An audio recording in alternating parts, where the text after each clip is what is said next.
From the lightest of light lager to the darkest imperial stout, one thing that nearly all styles of beer have in common is a particular characteristic that can range from soft and mild to abrasive and sharp, and it serves as a counterbalance to a beer's natural sweetness. You're listening to the Brewlosophy Podcast. I'm your host, Marshall Schott, and in this episode, contributor Matt Del Fiacco is with me to talk about bitterness in beer. We pretty infrequently talk about bitterness in the same way I think that we talk about like flavor hops and dry hopping. Like it's all about like, oh, dry hop in a series of 3 days and then 7 days, or do a whirlpool at this degree or that degree. And we talk about it really deeply detailed, but we really rarely talk about bitterness. And it's kind of weird because bitterness is, it's probably my favorite hop addition, not just for the sake that it provides that backbone, but because most of the styles I brew don't have a super hop forward flavor component. So I think there's just so much more nuance and so much more depth that we can get into in terms of bitterness that I think we talk about sometimes, but you really have to hunt for it. Yeah, I'm with you, man. For such a quintessential aspect of beer, bitterness, you kind of have to have it. Now, obviously there's the exception of sour beer. I know a lot of people who might make a Berliner Weiss or something with no hop additions, or just to be traditional, they'll throw in like one pellet or whatever. But for the most part, bitterness is kind of a requirement for beer. And I feel like, we all talk about bitterness in beer, like you mentioned, but it doesn't get the love that these other hop additions do. I actually remember brewing my first IPA. This was way back in like April of 2003, and intentionally making it as bitter as possible. That was the aim, at least in my home brewing circles back then. It had nothing to do with hop flavor or aroma, at least as far as I recall. It had everything to do with making a really bitter beer and proving to your friends that you could actually stomach this stuff, right? And so actually for fun, I brewed this beer again a few years ago. I think it clocked in, Beersmith said it was like 135 IBU. It was absolutely terrible, and reminded me just how much times have changed in terms of hops when it comes to beer, or at least in terms of my understanding. But yeah, I agree. This is going to be an interesting episode. We've got a lot of stuff planned. But real quick, Matt, I wanted to congratulate you on your first home purchase, and I know that means that you get back to brewing and kind of build out, kind of your dream system now. Yeah, thanks, man. No, thank you. It is. I'm super excited. My wife and I are thrilled. My dog has so much more room to run around, which he loves. And of course, like you said, like I get to really think about like a more permanent brewing space and brewing system, and some of the upgrades that I've been putting off just in terms of space and in terms of, knowing I'm not going to necessarily be somewhere for more than a year or two. So I'm super pumped about that. I'm super pumped to get back to brewing. So I haven't brewed in like a month and a half, which is killing me. I've got a bunch of experiments that have come to mind that I want to get to. And the kegerator's running a little low, but and now you have a dedicated place to collect data. And I want to remind everyone that if you live anywhere near any of us, we want you to get involved in the experiments that we're doing as a participant. We've got contributors in Chicago, Illinois. That's where Matt's at. Same as Anchorage, Alaska, Denver, Colorado, Auburn, New York, Atlanta, Georgia, and right here in Fresno, California. You can email me, Marshall@brewlosophy.com, and I will get you connected with the contributor who lives closest to you. Again, we would love to get you involved. I think people have a good time doing this stuff. Thanks to everyone who's been using the links found at brewlosophy.com/support to do their online shopping. It's a huge help to us, and really does allow us to continue bringing you this show. For those of you who like to receive a little bit of a reward for your support, consider becoming a patron of Brewlosophy over at patreon.com/brewlosophy. In addition to being invited to a private Brewlosophy forum and receiving never before published recipes every single month, patrons have the opportunity to ask questions of some very well-respected people in the brewing world. Coming up next week is Russian River's Vinny Chilurzo, brewer of what I believe is some of the best sour beer on earth. And in future months, we've got Pico Brew's Annie Johnson, The Alchemist John Kimmich, all kinds of great people lined up. For $5 a month, patrons receive unique discounts to YakimaValleyHops.com and are entered to win a $50 Love to Brew gift certificate to LoveToBrew.com. All of that just for helping us out a little bit. Learn more about becoming a patron at patreon.com/brewlosophy. All right, feedback this week is brought to you by our friends from Imperial Yeast, who pack 200 billion cells of the purest yeast into each pitch-right pouch and have a bunch of awesome strains to choose from. I'm actually going to be brewing up a little collaboration experiment with Imperial's Casey Helwig next week using A09 pub yeast. I can't share the variable just yet, but it's going to be a good one. I mean it when I say that I've never used yeast as good as Imperial Yeast. tastes. And on top of providing such a badass product, they're just awesome people. Go check out everything they have to offer at imperialyeast.com and grab some for yourself at More Beer and Great Fermentations. Yeah, I am wildly jealous that you get to hang out with Casey and brew a beer and do that. They are super awesome. Oh, she's awesome, man. Casey's such a cool person. And yeah, we've got like I said, we got a fun little experiment lined up. We've been planning it for the last month. Yeah. So feedback. Jason Phillips from Dallas, Texas. He says, I listened to the diacetyl episode. That's episode 65, and was wondering about how far outside of butter and or butterscotch diacetyl can be perceived. Is it possible it can be perceived as a harsh caramel flavor? I understand everyone's perception is different and that packaging and storage can change flavor. I know that the longer an IPA sits, the less hop flavor and aroma is typically perceived. I'm a big fan of IPA and typically won't buy one that's packaged more than about a month before. Often when I do, I get a very strong taste of caramel, but usually ruins my palate for the night. Becomes all I can taste. As a result, I've taken out most of the caramel malt from my recipes because my assumption has been this taste was what was left after the beer has been sitting too long. Is it possible my perception of diacetyl is closer to caramel than butter? First off, did you notice I changed up the way I said caramel in there? Caramel? I did. Yeah, you did it twice. I'm so conflicted with how to say that stupid word. Well, it sounds to me like Jason is asking if perhaps the caramel flavor he perceives in old IPA is possibly diacetyl, right. Which I'm not confident is the case. No. I mean, so here's, I'll do this, the straightforward dogmatic answer first, which is if you are associating an increased perception of sweetness with age, then you can typically point to oxidation or some kind of oxidation reaction as being the culprit in that case. And that's, you'll see that in things like as you age beers and as you get like a port wine or something like that. We typically associate that sweetness and those darker caramel and darker fruit sweetness characters with aging and with oxidation reactions, which can be appropriate in some styles like an old ale. But not necessarily what you want in your IPA. So that's the easy upfront quick answer is, if you're seeing age and you're getting sweetness, then it's probably that. Now that said, you mentioned a little bit about removing caramel malts from. You're screwing me up here now, Marshall. I want to say caramel. I noticed that. Yeah. The caramel reaction. If you're getting caramel malts out of your IPAs and you are liking that character, there's some theories that float around that the distribution of free radicals, with which lend themselves to oxidation reactions later on, the distribution of free radicals in caramel and roasted malts tends to be more dispersed than in pale malts. And so you end up getting more of those reactions from caramel malts, or in theory, right? Like in some perspectives. Now, some people also argue that roasted malts and caramel malts actually have antioxidant properties. So there's probably a little bit of give and take there. My understanding is that, and what I've always I guess I just kind of assumed this. I mean, I'm not, I'm no expert here, but just that hop flavor has a tendency to kind of fall out, and whether that's an oxidative reaction or something else.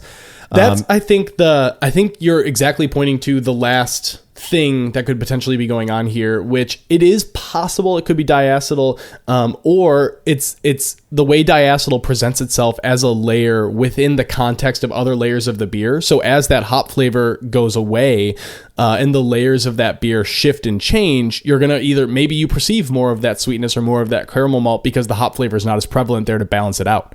It's about the context of what you're tasting. So I wouldn't immediately point to diacetyl for sure. That wouldn't be my first thing. It's not that it can't be that. I for sure don't think that it would be the first thing I'd look at. No, okay. So personal experience on this, and then we'll move on. So I have access to really fresh Firestone Walker where I live, which is an awesome thing. They're one of my favorite breweries, and I love Union Jack IPA. Well, a buddy of mine, you guys might know him, his name is Jersey. He brought over a 6-pack of bottles of Union Jack that I think he found in the back of his beer fridge, and they were like 9 months old, something like that. Mm-hmm. And so not fresh at all. And I threw them in my beer fridge and to the back of my beer fridge and left them in there for another couple of months. So these were old beers, popped one open, and absolutely did not have the hop character that you expect from a nice fresh Union Jack. Definitely had. I don't refer to it as caramely as much as I do just malty. But I can see why that might, or how that might be interpreted as kind of a caramel flavor, because malt naturally has that kind of sweet thing, and we kind of associate sweetness with caramel a bit. And so I really, but then you look Firestone Walker, I would guarantee you that they are not sending out beer with diacetyl in it. You know what I mean? Right. So yeah. I really, I'd wager that as well. Yeah. Yeah. And so I really don't think that's the case, but possibly, if you're getting beers from maybe like a new nano brewery or something, and you pick that up, it could be, but I'm doubtful that that's the case most of the time. Jason, thank you so much for your feedback. Hopefully we helped you out a little bit. If you have show feedback, you can send it to feedback@brulosophy.com or leave us a voice message by calling 951-444-0320. Matt, you a mead fan? I am a huge mead fan. I've had a few that I thought were pretty decent, but my biggest issue with mead is the high ABV. I'm not much of a sipper, and I prefer to knock a few back during drinking sessions. Well, a few years ago, I happened upon a local beekeeper here in Fresno who had dabbled in homebrewing and offered to hook me up with some honey to use for mead. I worked out a recipe that would keep the ABV restrained. Well, I thought it would. Basically, just blending this local honey and water fermented with, and then pitching Nottingham ale yeast. Once it was done fermenting, I kegged it up, carbonated it to sparkling, then transferred a bunch to bottles to share with my friends. 1 minute beer review with Jersey and Tim. And I walked upon high. Oh, yeah. And I laughed to myself. That looks like water. As Timmy said stupid shit. Miller High Life. It's Champagne a and beers. beer. I know I can see your face through it. That's how clear it is. It's clear. Dude, we don't need to do this shit anymore. We already know it's beer. It's fair. I'm liking the smell. Drink it to me. It's got a little bit of... Juniper and soap. No, it's got a little fruit smell. I'd like to explain to you a couple of things about how to diagnose a beer. First, take a big whiff. I like it. Smells like terrible. No. Okay. It's got like a little... Oh, Christ. I hate it. Really? It's like whiny. Oh, that's fucking terrible, dude. It's like, I can't talk when you're burping like a goddamn caveman. Let's hear what you're tasting. No, because some other orifice is going to make a noise. And you act surprised. Oh, that's fucking terrible. I It's think like it's when you terrible. drink a strong beer and you're like, oh, it's strong. I know there's going to be an after. Oh, there it is. Dang. I'm not only do I not like it, but I'm angry at whoever made this, and I wish he would never do this again. That's harsh, Jersey. I give it negative 500 I actually jerseys. don't mind it. Negative 500 jerseys. Wow. So it's almost like you knew that I made this. Marshall made it? Oh my God, I'm so happy right now. Tastes like ass. So it is not beer. This is the one and only mead that I have ever made, and it is terrible. I hate this. This is the last bottle. I happened to find it in the back of the fridge when I was just outside looking. I actually don't mind it. All right, if I find any more stowed away, it's yours. Jersey, I agree with you, dude. It's terrible. To me, it tastes like alcoholic dirt. Now I feel bad. I mean, Don't feel bad. I don't have enough experience with mead. I don't even know what mead is. Mead is fermented honey. It's honey wine. It tastes a lot like booze. It's very boozy. It's about 11.5% alcohol. Yeah. If I want to do booze, I'll do booze. But when I want to drink like a beer or a beer-ish thing, like that flavor like kind of turns me off. It's not a bad taste. I do not like it, Tim. The fact that you're barely on board there is impressive to me. Timmy, you don't know what you like. This is true. I made this 5 years ago. He found socks in the corner of his closet. In the and served toilet. us. Eau de toilette. It's actually not bad. Okay. If any of you out there who have been following along with Brulosophy for a while are wondering why you haven't heard of this mead, I think you understand after listening to that review. It's because I never wrote about it. Honestly, after tasting it, all I wanted to do was forget it even existed. It was so gross to me. The fact that Tim liked it, I mean, I think it's kind of surprising. Matt, have you ever fermented a mead with an ale yeast? I have actually. I've done quite a few meads with. I've tried Nottingham before. I've tried Belle Saison before. And I had okay results. It's just mead is such a different beast than. Especially because there's just so much to mead, but it's definitely not for everybody.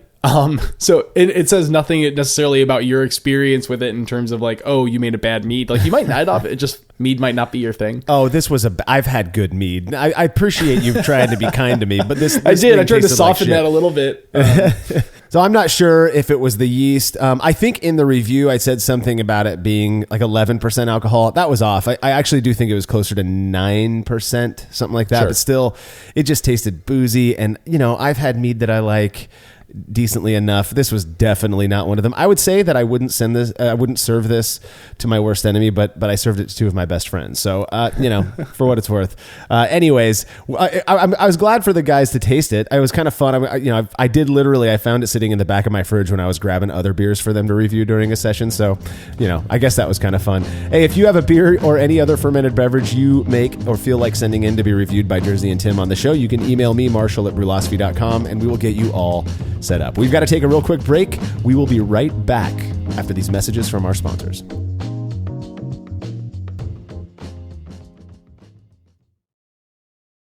After a long brew day, the last thing I want to do is waste more time chilling wort. I've tried so many different options, and ultimately I settled on the super efficient immersion chillers made by Jaded Brewing.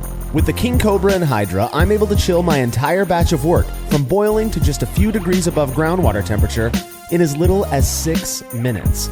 If an immersion chiller is right for your brewery, then do yourself a favor and check out all of the rad options Jaded Brewing has to offer at jadedbrewing.com, and be sure to let them know Brulosophy sent you. Hi, I'm Stephen Leach, creator of Brow Supply Brewing Systems, here to tell you about our latest Unibrow brewing system. Modeled after the brew-in-a-bag method, the Unibrow uses the same kettle for both mashing and boiling, replacing the fabric bag with a stainless basket that can hold up to 20 pounds of grain. A heating element is run by an electric controller that allows for the maintenance of specific mash temperatures and makes mashing easier than ever. Each Unibrow is shipped with a counterflow chiller and the parts required to brew a batch of beer. We're really proud of the Unibrow, and we know you'll love it as much as we do. Go check it out at browsupply.com and sign up for our email list to receive special deals in your inbox. Family-owned Atlantic Brew Supply is the largest homebrew shop in the Southeast. No gimmicks, no multinational corporate overlords, and no BS. They offer exclusive malts, yeast, and more from local artisans, as well as award-winning recipe kits. They also sell professional brewing gear and cask equipment from sister companies ABS Commercial and Cask Supply. Most ingredients are available by the ounce, plus Atlantic Brew Supply has an on-site calculator to help you craft your best brew. Orders are processed same day, and 2-day shipping is guaranteed for East Coast customers. Get 15% off your first order using promo code BREWPOD. That's BRUPOD at AtlanticBrewSupply.com. As every brewer knows, the best beer requires the best hops, which Yakima Valley Hops provides fresh from the source to brewers around the world, carrying everything from classics like Cascade to modern favorites like Galaxy and Mosaic, as well as other ingredients and gear. Yakima Valley Hops has it all. And don't forget to check out their new podcast, The Late Edition, where the YVH crew goes into depth on our favorite plant with industry experts. Head over to YakimaValleyHops.com now to see all they have to offer, and subscribe to The Late Edition wherever it is you listen to podcasts.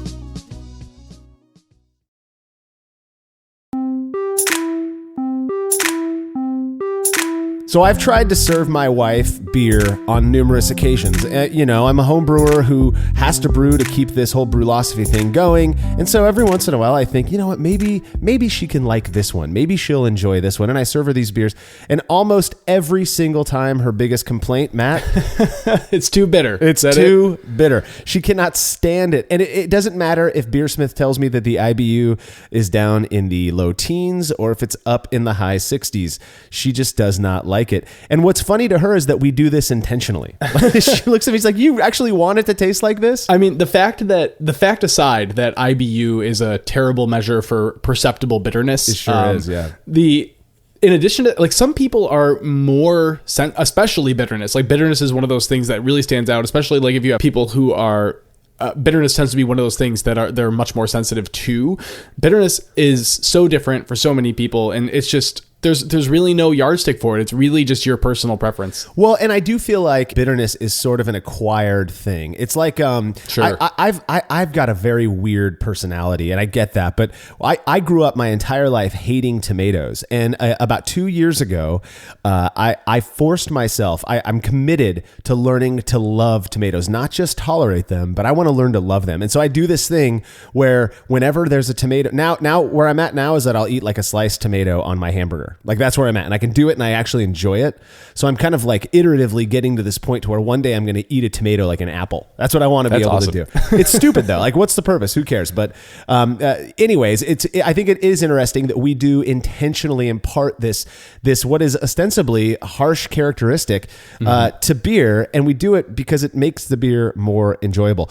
Before we get into talking about how exactly bitterness fits into beer, let's talk about what bitterness is on its own. The interesting thing to me about the human ability to perceive bitterness is that, at least according to evolutionary scientists, now, I don't mean to offend anybody here, but it served a very protective function for our species. Back before warning labels and yuck stickers, the only good way to know if something might kill us was to try it out, which led to the unfortunate demise of many. With nearly all toxins having a very strong bitter taste, those pre-humans who had the ability to perceive it were better able to avoid it, which meant that they outlived those who couldn't. So I was reading that as well, and it's super interesting. It's just this weird human tendency to take those things that at a certain point would kill us, or that our body's trying to tell us is toxic, and we just go out of our way to now eat those things. Think about like hot peppers, which, are effectively a way for your body to say, oh no, you shouldn't be having this. Right. And we season our foods with it, and beer as well. Like it's toxic. It's a poison. Well, you think about certain bitter foods like Brussels sprouts, right? I Yes. mean, a lot of people still avoid those like they're going to kill them. But bitterness, suffice to say, the greater part of our species is alive today because bitterness was perceived as being a bad thing. Right. And like you said, nowadays we're kind of taming that and learning to appreciate it and all of this. So then why is beer bitter? Now bringing this into beer, we're looking at it going, okay, you got this chemical or these compounds out there, these chemicals and compounds that our body is kind of evolved into detesting. What the hell are we doing by putting this into beer? That was quite the intro. So what we're doing effectively is balancing out sweetness. When bitterness and sourness tend to be really closely related. And when you look at, if you're doing a recipe and someone says like, oh man, this is pretty bitter. Coffee's an excellent example. Like, this is really bitter. You add sugar to balance that out. And so bitterness and sweetness really tend to be, you have this kind of scaled leveraging act of one another to complement each other in addition to balancing each other out. So malt, just beer on its own. And this is actually an interesting kind of side note, but that was actually the original historical distinction between beer and ale.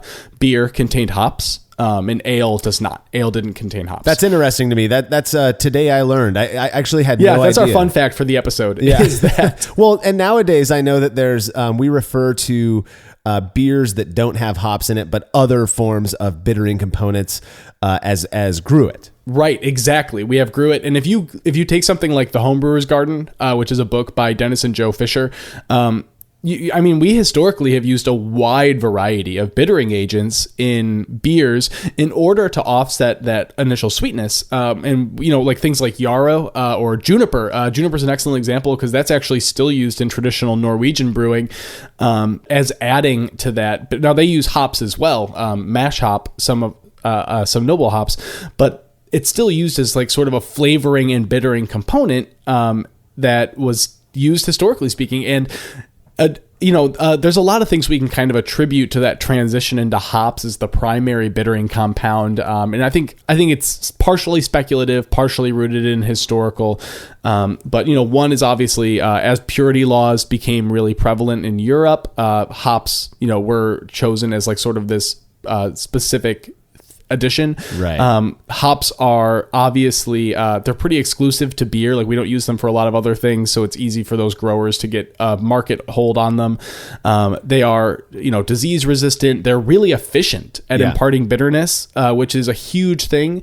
And then obviously they like with the juniper, they actually contribute some other characteristics that we find desirable in those beers. So there's a lot of things. Yeah, you got the aroma and the flavor that hops impart as well. And I can't help but wonder, or I guess I sort of believe actually that a part of the reason that hops came to dominate as the primary bittering component of beer is that these people were like, hey, wait a minute, you can get these great aromas and flavors from this stuff as well. And then now what's funny is that, like we mentioned earlier, like the focus is almost fully on the aroma and flavor characteristics of beer. Now there still is some focus on bitterness quality. And I think this is an interesting aspect when it comes to bitterness. Now, we're going to accept that there are other parts of the brewing process, fermentation being one of them, that impart levels of bitterness to beer. But the primary bittering component comes from hops. And so that's going to be our main focus here. And when it comes to hops, the primary way that those hops are imparting that bitterness is through isomerization of alpha acids. And those alpha acids are made up of I guess a few kind of analogs, right? Yes. Yeah. So there's there's actually three kinds of alpha acids or resins, right, that are imparted, we would consider our alpha acids that are contributed by hops, which are cohumulones, humulones, and adhumulones. And through a process called isomerization, which is effectively when the molecular structure of something doesn't necessarily change, or the composition doesn't change, but they're altered, and they contribute kind of that that bitterness into beer. And that's something where we'll look at something like IBUs, which is sort of an acidified sample of beer. You expose it to ultraviolet light, and you get this specific wavelength back. That does things other than just alpha acids, which is a point of contention. Basically, you contribute these alpha acids, they result in a perceptible bitterness, and that perceptible bitterness, I think, is something that we should be talking about more. Is that a true 80 IBU beer doesn't exist. It's always 80 IBUs within a context of the beer itself, where you have an imperial stout that's 80 IBUs and you have a double IPA with 80 IBUs. You're going to perceive one of those beers as more bitter than the other because it's about that perceptible offset with sweetness and other characteristics. Right. But we have ultimately those three components that they contribute to the bitterness, and we usually do that through the bittering addition, right? We have this whole category of hops and this whole step in the process exclusively for the contribution of bitterness in the boil, right? Which is above those isomerization temperatures, which we typically would say that's around 175 degrees Fahrenheit or 79 C. And when you boil them for over 45 minutes, which is about that timing is really just the extract efficiency. Because bittering addition is a bit of a misnomer, because effectively all of your hop additions are going to contribute bitterness in some capacity or another.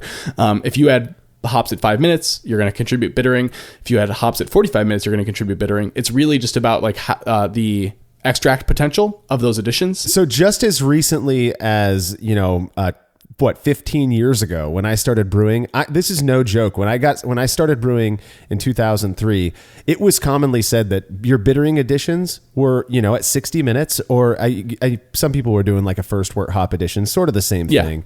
Right. That those imparted no flavor or aroma whatsoever, that any additions around the 30-minute mark, give or take 5 minutes, were just flavor, no aroma or no bitterness. I mean, this is what people were telling. Now, obviously it was wrong. We know nowadays that that's not accurate, but it's amazing to think that this was going on just 15 years ago. Yeah, well, I mean, the theory is that obviously because they're being boiled for so long at such a high temperature that all the other oils that are contributed by those hops are going to be boiled off, right? They're going to be destroyed in that process, or they're going to be at such low concentrations that you aren't going to noticeably see those contributions in your final beer, right? And mathematically, I think that kind of does make sense. If you look at the half-life of the oils at certain temperatures, but like you kind of just nodded to, we definitely know, or we've come to expect that there are differences in the kind of bitterness, and there's differences in the some of those things are still left over, right? Yeah. So a perfect example of that is we tend to say something along the lines of cohumulones, which is again one of those alpha acid resins that isomerizes and contributes bitterness to our beer. If you have something with high cohumulones, it's going to contribute a harsher bitterness, right? It's going to be a lot more aggressive as a bitterness, and that's something like a Chinook hop. But then if you have something like Magnum, which is a really common bittering hop due to its high alpha acid content, it's going to be a much smoother bitterness. It's going to be a lot more pleasant. It's not going to be as harsh on your palate. That's kind of come into contention. Actually, in Hops, the book by Stan Hieronymus, he points out there's research conducted at Oregon State University that kind of contradicts that idea that it's actually around the fact that different resins are going to contribute that bitterness at different rates. So if all IBUs are equal or contributions equal, then it's not as stark a difference in the lab setting.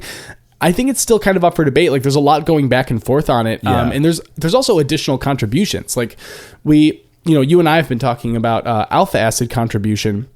But of course, like if you are going to take something like a Magnum, which has a lot of alpha acids, and typically when we say bittering hops, that's really what we're referring to, is a hop where you're going to get more bang for your buck. You're going to be able to say a pound of Magnum is going to go a lot further in a beer than a pound of Czech Saaz. Right. Well, and that's a good point. Is that one of the reasons you see this focus, this kind of shift of focus over the last decade or so toward, and I say last decade out of my own self-reference here, but toward these higher alpha acid, lower oil hops, is that one, you're getting, like you said, you get more bang for your buck, but you also are left with less hop material in the kettle at the end, which, on the homebrew scale may not matter that much, but as you start to scale up to bigger and bigger batch sizes, all of that material is going to take with it some of the wort that you made. And so the higher the alpha acid, the more wort that you're going to get out of that boil kettle with the same, again, presumed IBU in the end. And that's a good thing. Yep.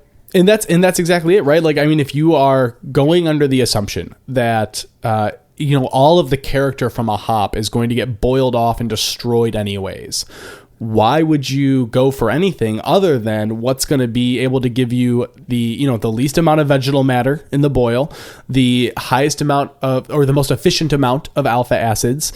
You're going to be left with more wort. You're going to have less tannins in your beer, theoretically. And you're going to spend less money. I mean, that's the truth, right? Exactly, yeah. That's all it comes down to, is something like Magnum or Warrior or Centennial even. They see a lot more play at bittering hops because of their high alphas, as opposed to maybe a traditional addition of Czech Saaz and like a Czech Pilsner, right? And that's, if you're working under that assumption, it makes perfect sense. Yeah. But if you kind of take this perspective that I think...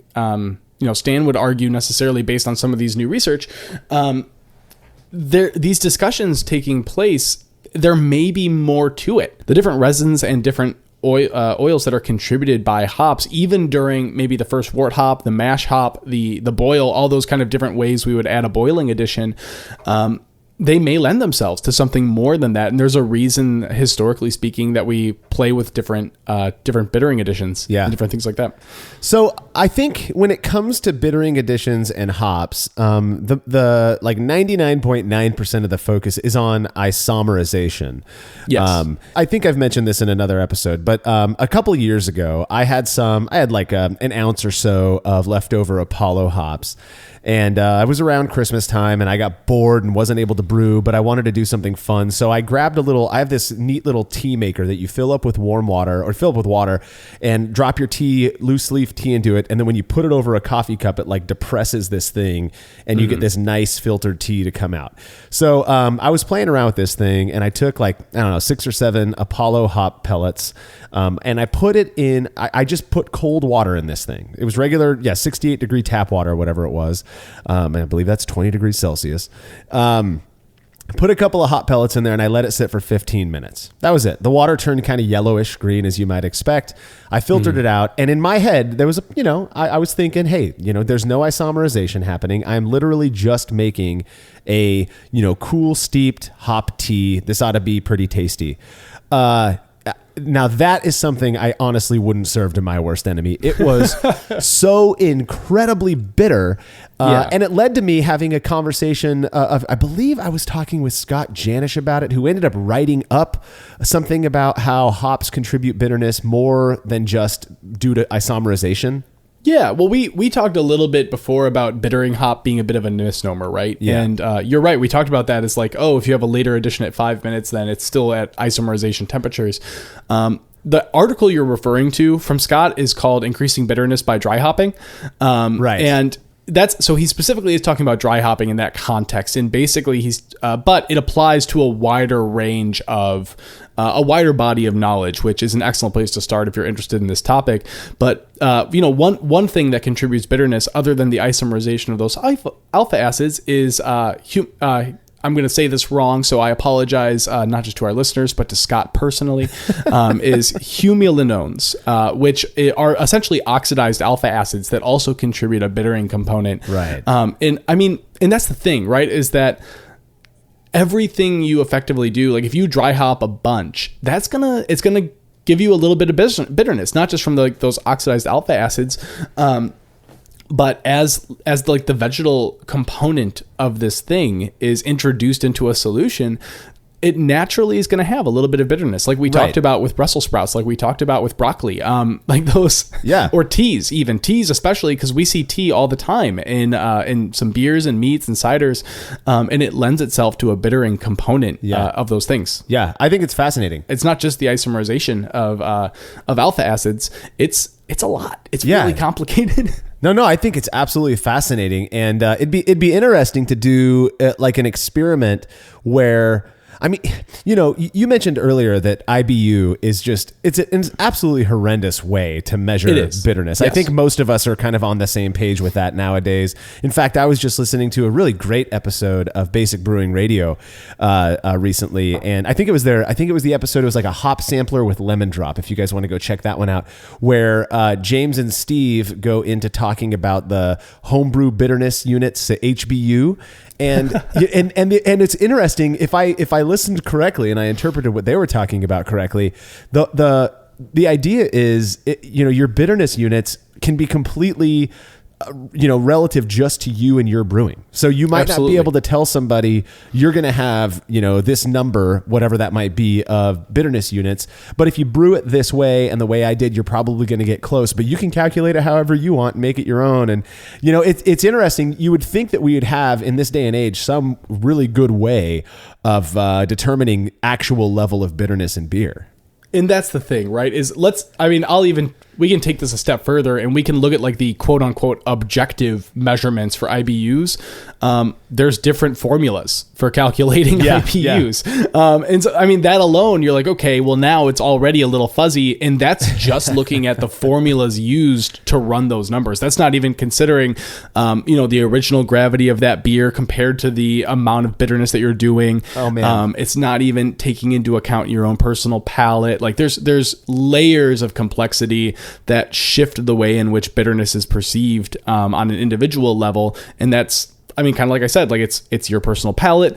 It is how sweet is that beer versus what other flavor components are in that beer versus what formula was being used to determine how much of a hop should be added, and et cetera. Like there's just too much. And that whole 0 minute thing, I think Beersmith still does this because of the way formulas are run. Like 0 minute editions contribute no bitterness. I think we can all acknowledge that's a load of shit. Yeah, that's not a thing. I know that Brad updated. He has a Whirlpool edition now, and it will add, IBUs and all that stuff. But I was talking with some folks up in Yakima just this year about how there's some theories out there about how the oil content of a hop has this interplay with the alpha acid levels. So when they're running these hops through their tests to determine all of the levels of oils and acids and all that stuff, it's spitting out a specific number. So alpha acids, 13.9%, right? But then next to that, I'll say like myrcene is 25% of the hop oils. And then you got, linalool and all these other things. Right. What they were talking about was the potential for there being some sort of an interplay between hop oil content, perhaps even the different types of oils, and the alpha acid, and how those might contribute its own very unique perception of bitterness to a beer. How you imagine how many types of hop varieties there are out there. You imagine the various different styles of beer and levels of sweetness in those beers, and you can see that really like determining a way to measure, to just kind of come up with a very simple single way of measuring bitterness in beer and presenting that to people. It seems like an impossible task in my opinion. Well, it's an impossible task, I think, or about as close to impossible as you can get, to try to take like a look at that and say objectively that like this is what's going to happen with this hop specifically in this content. But that's what it is not impossible as a contextual exploration. Of those components in a specific beer for you. Like, I think you can have the things we have, like the bitterness units, some of the charts that we've done over at like, for, the Hop Chronicles, or from, even just the things that like are the reported characteristics, are excellent rules of thumbs that you can start from and then tweak, because that tweaking is going to be the biggest thing. That's the most important part. Absolutely. And, we are doing our part to try to figure some of this stuff out. And we've done a couple of experiments focused specifically on bitterness and hops. Results from those when we return from this short break.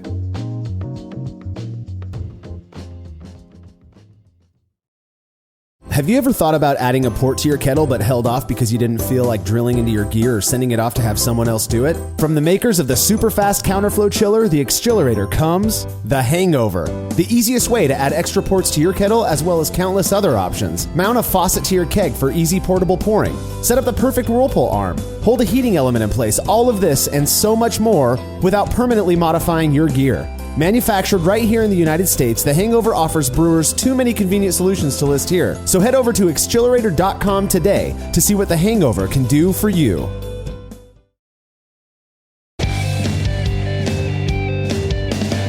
Compact and simple to use with a small footprint for brewing indoors, the Grainfather makes it easy for you to brew professional quality beers at home. The Grainfather is an all-in-one brewing system that lets you brew all grain beer in a single compact stainless steel unit. It uses an electric heating element and pump to maintain a constant temperature and to circulate the wort during the mashing and cooling stages. It also comes with a counterflow chiller to reduce chilling times and produce high-quality wort. And now, with the addition of their conical fermenter, the Grainfather takes things one step further by offering homebrewers state-of-the-art temperature-controlled fermentation just like commercial breweries use. And with the Grainfather Recipe Creator and Connect app, you can easily design a recipe, sync your brewing system with your phone, and then just sit back and relax as the app takes over and assures that you maintain your scheduled mash temps and boil schedule. Head to Grainfather.com to purchase your all-in-one brewing system today and to sign up for their free recipe creator tool. Once more, head on over to Grainfather.com, that's Grainfather.com, and get started today. Shopping for brewing supplies online can be a real hassle, which is why we recommend Love to Brew. They've got great prices, super fast shipping, and they carry exclusive products like East Coast Yeast, the Brewer's Essentials brand, and their award-winning beer recipe kits. They're also the only place you can pick up your very own Brewlosophy recipe kit. The numbers don't lie. Love to Brew has hundreds of 5-star reviews, and thousands of brewers are choosing them for their supplies and ingredients each year. Experience the difference at lovetobrew.com. That's love, the number 2, brew.com. When dumping wort-soaked grain and leftover low-gravity wort while cleaning up after a brew day, did you ever wonder what your true efficiency would be if that wort made its way to the kettle instead? Using the brew bag, a fabric filter for all mash tuns and brewing methods, allows you to capture every last drop of wort. Not only does this increase kettle efficiency, it lowers your grain bill, which saves you money. Throwing wort in the trash is like dumping a 12-pack down the drain and just doesn't make sense.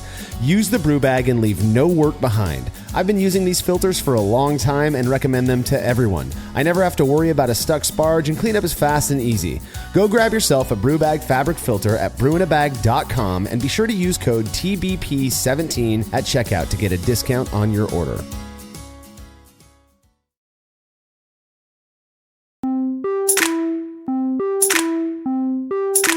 It's fairly commonly accepted that hops with higher levels of cohumulone, as we discussed earlier, and I'm going to refer to this as CoH because it's way easier to say, but that they tend to impart a sharper bitterness quality than varieties with lower levels of this alpha acid analog. Now, I recall a conversation I had with someone years ago at a homebrew meetup regarding what he perceived as a harsh bitterness in a beer that he brewed using Chinook for bittering at the 60-minute mark. A hop that's known for its high CoH levels and for imparting this harsher bitterness. I'd actually had similar experiences myself and sort of accepted that it was because of the hops that I used. But then people started talking about how this idea was basically bunk. So I decided to put it to the test just a couple of years ago by comparing a high cohumulone versus low cohumulone hop. Now, a little disclaimer about this. It's pretty much impossible to find the same hop variety with different CoH levels by virtue of the fact that they're the same hop variety. Right. While it's possible that there is some distilled version out there of this stuff that exists, I was more interested in doing a real world test, which meant that I had to use different hop varieties. My thinking was that if I use the hops only at 60 minutes, so no other hop additions, that the aromatic and flavor compounds would volatilize off, as we discussed earlier, or at least most of them would, so that it wouldn't impart any aroma or flavor compounds that might make these beers otherwise distinguishable. So what I did is I brewed a single 11-gallon batch of British Golden Ale, a very simple beer that you can make, with a single 60-minute hop addition. After the mash, I collected all of the sweet wort in a single kettle, homogenized it, and then I split it evenly between two identical kettles. Both worts were boiled for 60 minutes with that single bittering hop addition of either Chinook, which has a CoH level of between 29 and 34% alpha acids. Now that is pretty doggone high. I think that's one of the higher cohumulone level hops out there. And then the other batch received Simcoe, where the CoH makes up only 12 to 15% of the alpha acids. So less than half, possibly. And besides the large difference in CoH levels, one of the reasons I went with these two varieties is because they share sort of common descriptors, a little bit of piney, maybe some, citrus fruit. I don't know. Did you think that was a decent matchup there? I thought so. I mean, like you said, it's really difficult to find hops that are going to have pretty consistent everything else, right? Yeah. I think for the purpose of this experiment, this was about as close as we're going to get. Okay. Thank you for the validation, because I felt so as well. Actually, it wasn't until I was designing this experiment that I learned that Simcoe is a low CoH hop. I thought that was interesting. Because, when I first started using Simcoe years ago, you would always hear people, save that for the end of the boil. You don't want to bitter with that because, it's so expensive and you're going to just waste those aromatic, but it's pretty decent bittering hop, actually, if you consider assuming that CoH matters, right? So right. both worts were boiled for 60 minutes with this single hop addition. At the end of the boil, hydrometer measurements confirmed that they achieved the same 1054 OG, so we were good on that level. I pitched equal amounts of a yeast starter made with Y Yeast 1318 London Ale 3, which, if you think about it, that's a New England IPA strain that I was actually using for a British Golden Ale. I thought that was kind of fun. And I believe that was the first time I ever used that yeast. I had made up a single large starter, split it evenly, so the yeast was again, presumably identical at the time that it hit the wort. The beers fermented identically and finished at the same 1014 FG.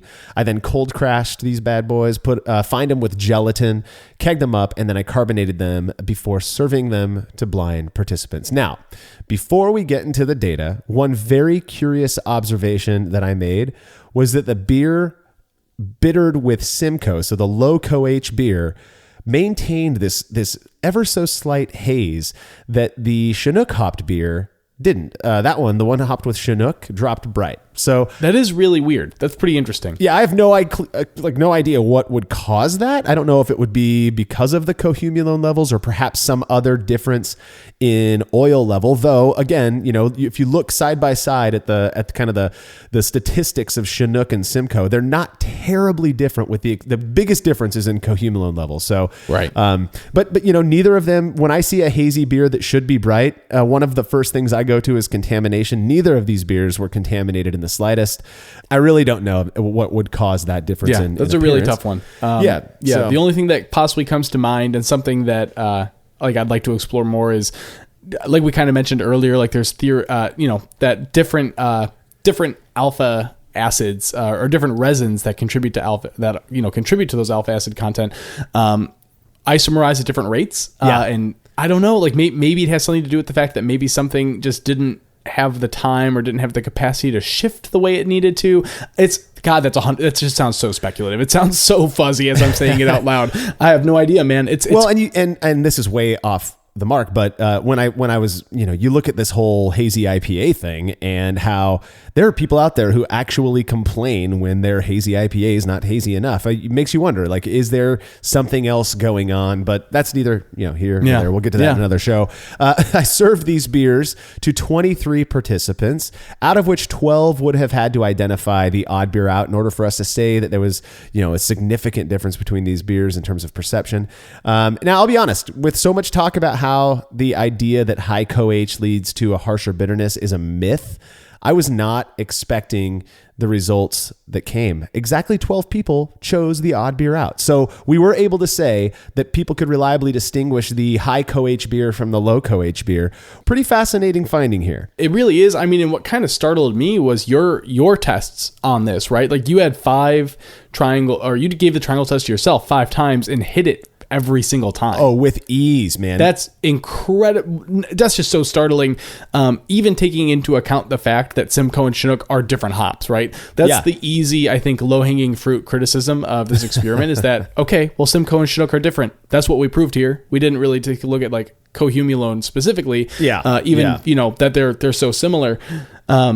But it's just 5 for 5 is crazy. Well, I'll tell you what. So one of the things that I hate about our articles that we include just because the people who read these things seem to really like this piece of it is the our impressions when we share our ability on these things. You have to remember we're super biased when we're going into our own triangle tests and all that stuff. But in this one, I'm telling you with a high degree of confidence, not only was I able to distinguish the beers from each other, these beers tasted and smelled identical. Everything about these beers in terms of the normal perceptual, with the exception of the fact that they looked a little different, they were identical. The only thing that allowed me to tell these apart, no joke, was the fact that the one hopped with Chinook was harsher and sharper and noticeably had this bite in the bitterness that the Simcoe beer just did not have. And so I wasn't the only one who thought this. I mean, I talk with people after they take the triangle test. They were saying the same exact thing. A bunch of the people who got it right were saying the same thing. The Chinook beer is just more bitter. And that's how it comes across is that it feels more bitter. It's harsher.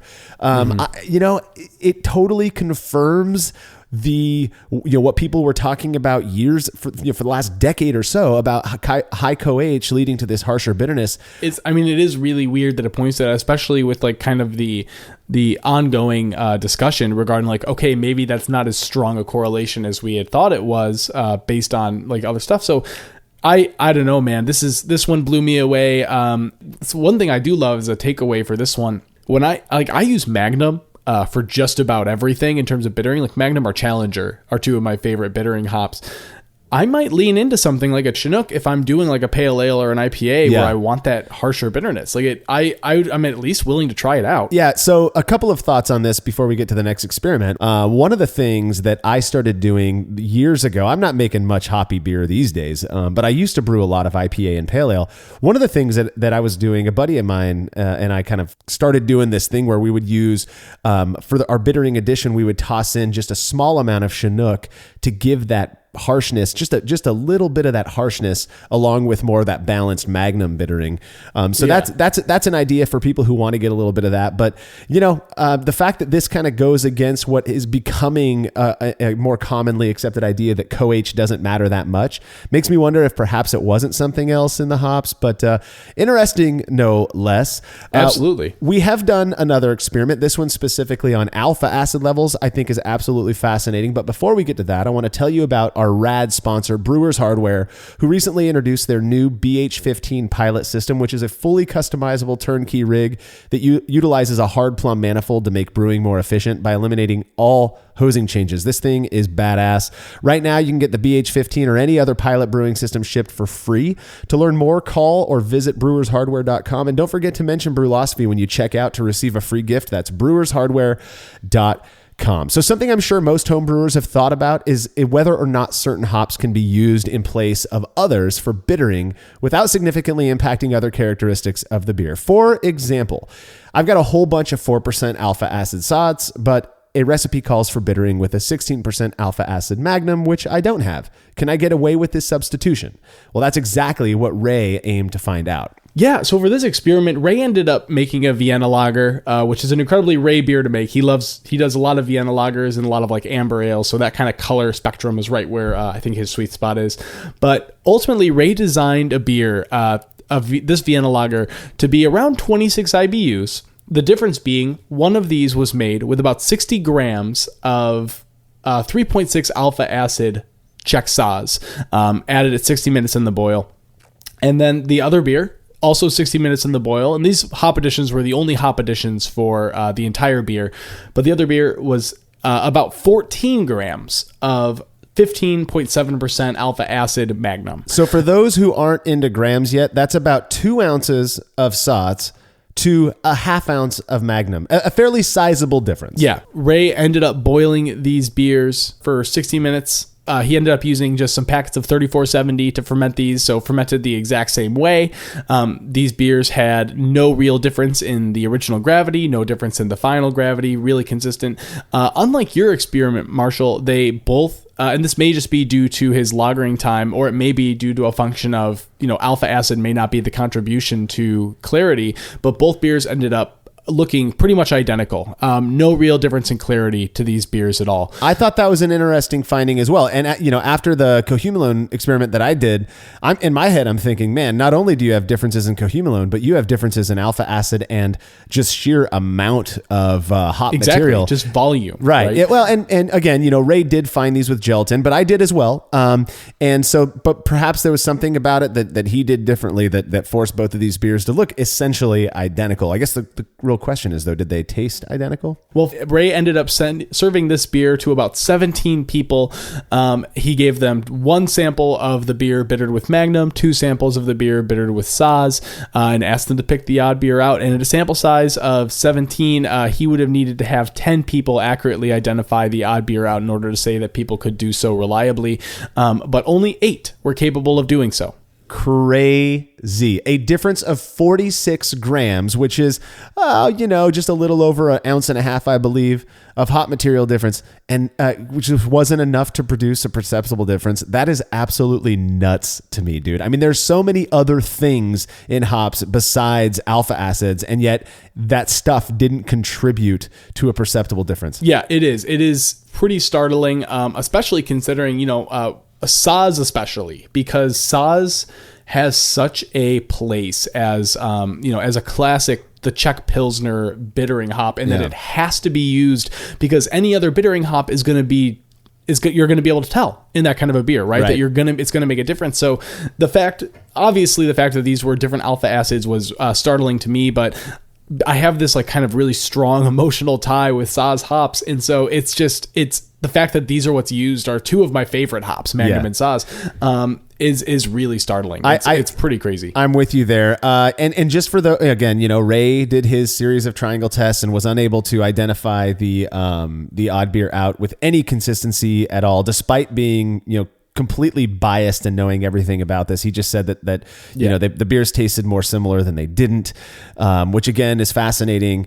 Now Ray did something really cool, and he sent samples of these beers into our friends at Oregon Brew Lab for IBU testing. Now, even though Beersmith said 26 IBU, we sent these things in kind of expecting to see at least one of them. Probably, I don't know, in my mind, I was biased to think the Magnum one was going to be the closest to 26 IBUs. He sent these things in for testing, and I thought the results, one, confounding, but also super interesting. So the beer that was hopped with Magnum, when measured in the lab, came back with an IBU of 18 rather than 26. 18 IBUs.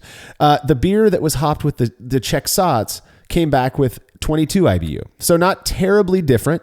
Given the fact that so much of the SOTS was used, I guess that kind of doesn't surprise me that much. But they were both around the same, and yet, which explains that maybe that helps to explain why people couldn't reliably tell these beers apart. As a small little aside, what fascinates me is just how dissimilar from the projections of the various calculators out there that this lab result is. Yeah, I agree entirely. I mean, you had numbers for this beer ranging anywhere from 18.6 IBUs with the Garrett's calculator to 28 IBUs with the Tinseth calculator. Yeah. And so it's just IBUs are like we kind of touched on in the first part of this episode. I'm not going to say that. I do think IBU calculators are a great rule of thumb, and it's a good place to like kind of start as long as you're consistent with what measurement you're using to sort of tweak your own beers into your own palate and all that stuff. Right. But the range is it's all over the place based on the numbers, the method, the perceptible bitterness, the layers that are in the beer, all that stuff. It's just everywhere. Yeah. Well, the results from this experiment, though, at the very least, I found kind of confirming, right? Like if I don't have a particular hop around and I'm trying to copy somebody else's recipe or something, I can probably get away with substituting that hop with something that I do have on hand. I might, based on the cohumulone experiment, I'm probably going to try to look for the one that has a similar level of CoH in it, but it's kind of cool to know that you can use 2 ounces of SOTS to get the same bitterness effect as a half ounce of Magnum, or vice versa. Yeah. At least in this beer, for what Ray did, especially because Saz and Magnum have somewhat similar cohumulone compositions on average. Yeah. Definitely something that, I don't think it's going to ruin your beer. Like it's going to get you in the ballpark, and that's all. Totally. I mean, it's better than delaying a brew day. Yeah. I'll say that. Well, and I think that you would agree with me when I'm making something like a classic German Pilsner or a Bohemian Pilsner or something like that. I tend to, there's something kind of romantic about sticking with just German noble hops. And so I've always been concerned if I want, a Pilsner with all Tettnanger hops, can I just toss in all of these 3% alpha acid Tettnanger hops at first wort hop, and is that going to impart like that grassy character? Well, based on these results, unless both beers had that grassy character, you can kind of say no, that it probably won't, or it may not at the very least. Yeah, I definitely don't think that it should ever stave you away from giving it a shot. Like it's not going to be so radical a difference. I think that you shouldn't try the beer, that you shouldn't experiment with it and see if you like it any better or worse or not at all different. I agree. There is definitely something romantic about like using some of those, that historical approach to all Tettnanger hops, which, if you have the impulse to make an all Tettnanger beer, do. Oh, it's because so they're good. Delicious. Yeah. It's such a good hop. It's one of my favorites. Good. I know. But if you are looking to cut down on your costs a little bit and you're making a double IPA or an imperial stout, go ahead and explore using some Magnum or using some Warrior hops, those high alpha content hops early on in the boil, and experiment with different oil levels, experiment with different resin levels. See if you can tell, or see if you care. Yeah. Amen, man. And, we definitely have more experimentation with hops and how they impact bitterness planned. But I think the results of these experiments that we discussed today are just fascinating. And I know for me, I'm going to stick to using higher alpha, low CoH hops for bittering most of my beers. That's all the time we've got for this show. Anything else you want to add before we head out? No, man. Like you mentioned, we have just so much more to do on this subject. I'm really looking forward to exploring more with those oils and seeing how we can kind of play with some of these different oil contents and hop oils to sort of make some final tweaks. Absolutely. Well, to read more about the experiments that we discussed in this episode and all of the other stuff that we're up to, you can head over to brulosophy.com. The Brulosophy podcast is made possible by the generous support of our sponsors, as well as all of our rad listeners. We seriously could not do this without you. Cheers to everyone who has subscribed and left a review of our show. It makes a huge difference. If you haven't yet, please consider doing so. Head over to brulosophy.com/support to view a list of ways you can easily help us to continue producing this podcast. If you want a reward for your support, visit patreon.com/brulosophy. Thanks again for listening. We'll be back next week with another episode of the Brulosophy podcast. Until then, think beer. Start off the morning with some hot tea, lemon and honey, cause it soothes my throat. Put some herb in the bowl, yeah, it's homegrown. Ain't gotta go through the middleman no more.